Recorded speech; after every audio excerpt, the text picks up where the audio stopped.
Orders up.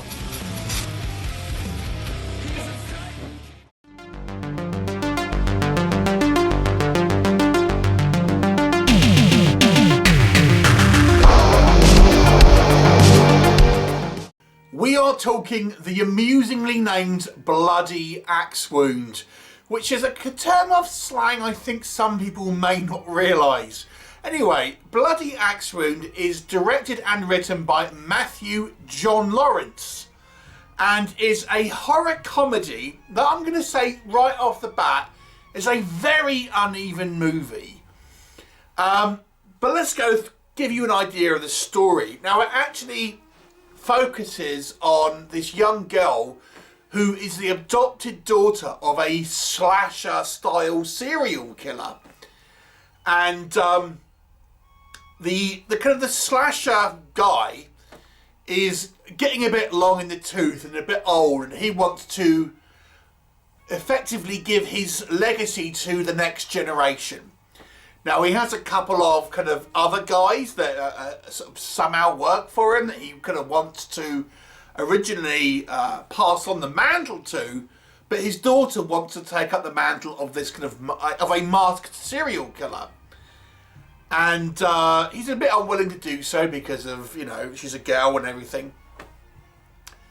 But inevitably, she kind of wants to prove herself and then rolls herself into school, high school, to target high schoolers and target them. But in doing so, she ends up meeting a group of people who she kind of becomes friends with and starts having second thoughts.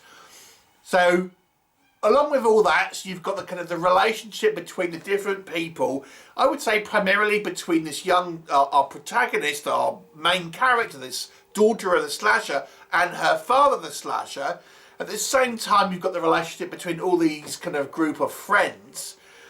And then we've got this kind of other element where somehow these murders end up on videotape and are sold as films. I'll come back to that. Okay, so let's talk about the ups and downs of Bloody Axe Wound. Right.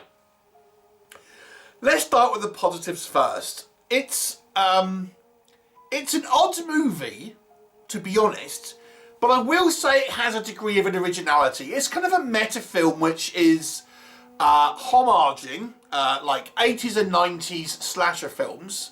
It looks like it takes place in the 90s. It doesn't explicitly say so, but you know, they're using corded phones and it's VHS and things like that.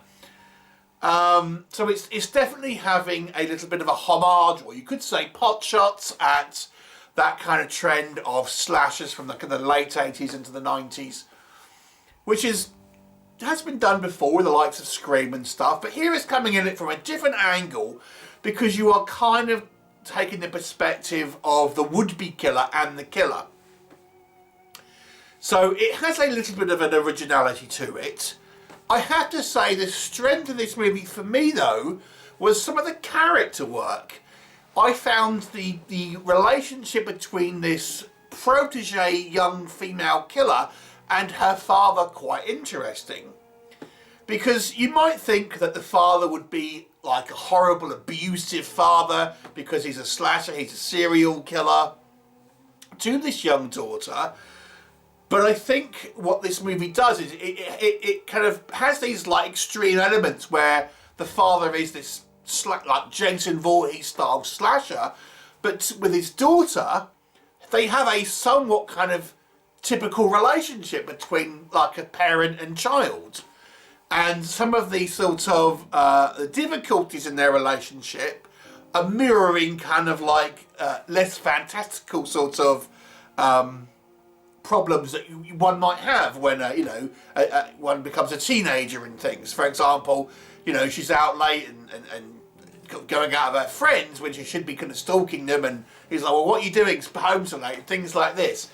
So I found that relationship pretty interesting because obviously when you're talking about a slasher and a serial killer, and it's basically framed that he's like some sort of kind of undead supernatural character, but he very much acts like, with his daughter at least, a sort of suburban dad, but just in a kind of fantastical situation.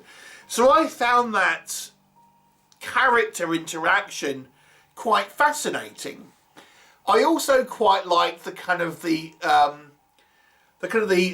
homages to kind of teen comedies, again from the kind of the 90s era, where we had this group of misfit teens and stuff. And I found this with the kind of the relationship with our main character, that this kind of female young protege, getting to know this kind of group of individuals, and they're all kind of like horror stereotypes. We've got the bad girl, we've got like the kind of the nerdy girl, for example, we've got the token black character, things like that. And it's kind of like, let's take pot shots to this kind of these characters, but I do think the character work between them was quite fun. And there's other kind of like, plenty of like gags about certain horror tropes, like they hide out of this, this abandoned summer camp place, which of course is the site of many a kind of a slasher film. So it's sort of meta. It never takes itself like seriously. This movie doesn't like take place on our Earth. It's the best way I'll describe it, because it's just too out there. But at the same time, some of the kind of the relationships and the sort of situations do lend themselves to more of a kind of a grounded sort of sequences at the very least. And then we have, obviously, a reasonable amount of kills. And I've got to say, the practical VFX here is quite fun. There's lots of gooey deaths and kind of gore shots and things like that, which are quite fun. And this kind of mixing up of the genre just made the movie a little interesting, because it kind of feels, it feels a little fresh. And there are also some things that I thought were going to come to pass that didn't, and it actually does avoid having some sort of predictability things. And I thought the fact that she was an adopted daughter rather than his kind of natural born daughter, I thought, well, I kind of know what's going to happen here. I won't say what, but it didn't. So again, sort of some of the kind of the writing was quite original. And then outside of that, on a kind of technical basis, it's quite kind of competently kind of put together. It kind of feels sort of polished, and it does sort of remind you of those kind of more glossy, I know we did last summer style kind of slasher films that we kind of got back then. It kind of has that sort of that sheen to it, so to speak. And I think the actors all did a pretty good job here, and I think they sold their characters well. I think they were quite instantly likable, and you're not quite sure where it's going to end up, I have to say. So let's transition to what doesn't work. So when I first watched this, I knew nothing about this movie. I had just heard the title, and I'm not sure if that title is a kind of, let me just say, a slang word for something in the UK, and other countries may not know maybe what Bloody Axe Wound refers to. I'll just leave that with you. But I have to say the setup here was extremely weak. Now, we have this kind of concept where, okay, I can get behind, we've got this slasher, and he's been killing people for probably decades at this point. And they make a joke about how many people have been killed in this particular town, and no one really sort of bats an eyelid and things. And it's just like a bit of a running gag, And I kind of like the fact that we have this kind of relationship with the daughter, but it seems like not, typical of just a very, as I say, a suburban family. But one thing that really confused me, and I have to say, even now after watching the whole film, I'm still sort of scratching my head about, was the concept here that they're killing people, but somehow making films about it. It doesn't really affect the plot. It seems like such a superfluous element to the movie that I don't even know why it's there. It just makes it an extremely convoluted film. So we see sequences of killing people, various victims, and then they're kind of like watching that same sequence like on a VHS tape as a film, but it's got edits and things like that. It's not that they've just set a camera up and it's recording. It's got like a proper film. I didn't really understand the concept, and then they're renting these films in a VHS shop. And I was like, I don't really understand that concept. It just seems like just too scattershot. It just doesn't make any sense. And I have to say that sort of really illogical kind of framing device, it wasn't necessary. I thought this could have been a more interesting film had that not be in it. And also we've got this opening sequence with Jeffrey Dean Morgan as a killer, and I thought, what relevance is he? It makes no sense. He's in there for like the opening kind of kill sequence, and he's not like referenced again. I don't know what character he was supposed to be. Originally I thought, well, maybe he's supposed to be like the dad who he sees all sort of scarred up and stuff when he was a bit younger. But then we just see that isn't the case, because we see our main sort of girl with him, with Jeffrey D. Morgan, and then we see a picture of the kind of the actual dad all scarred up with a younger version of his daughter. So that clearly isn't the same character. That is a real mess.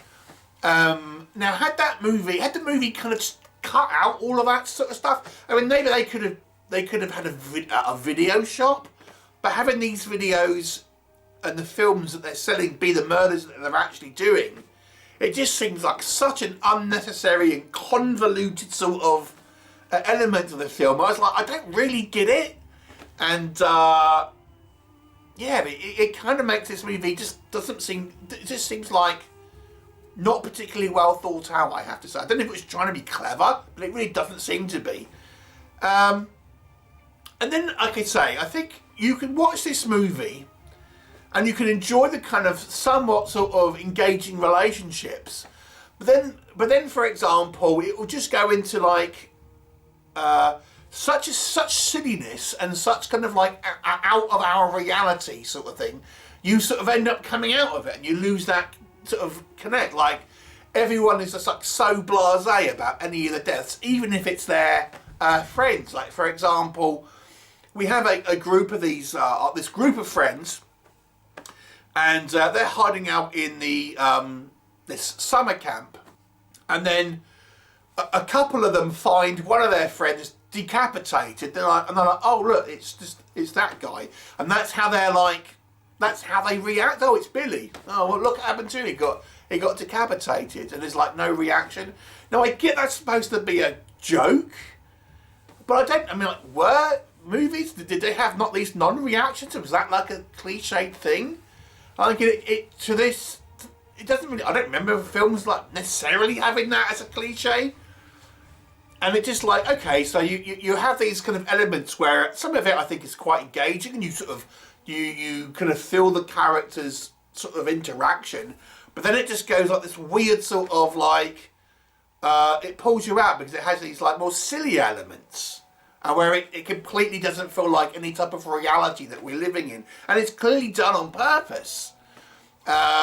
So yeah, it was bizarre, and I've got to say as well, having introduced this relationship between the father, the slasher, and his adoptive daughter, I found that really interesting, but I didn't feel it completely took advantage of that. That to me was a fascinating relationship, where we have a father who genuinely seems to love and care for his daughter, and is trying to push her to become like, eventually kind of like the next, you know, push his legacy onto her, and then her resisting because she's found new things.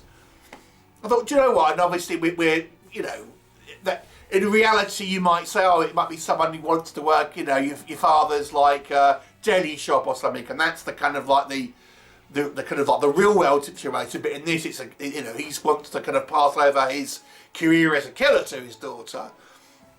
So it has those real world sort of connotations, but it doesn't really feel completely sort of like fleshed out. And you think that was a very unique relationship, because how many kind of horror films have we had a killer who has a kind of child, and they have that kind of relationship where they don't seem like, you know, he's not like abusive and he's forcing her to do it. She wants to do it. And I felt the one like really original thing that they had in this movie, I felt it sort of got pushed to the sidelines a little bit.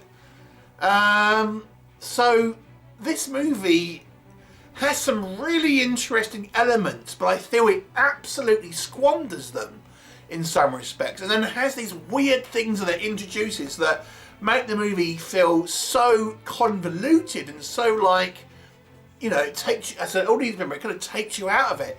It's a bit of a bumpy ride, this film, to say the least. Yeah, so it's a mixed bag, this one. I didn't know anything about this film, but it's a kind of rough film, but it has some elements here that I think are entertaining. I was engaged in the movie, though I couldn't quite, I wasn't quite understanding it.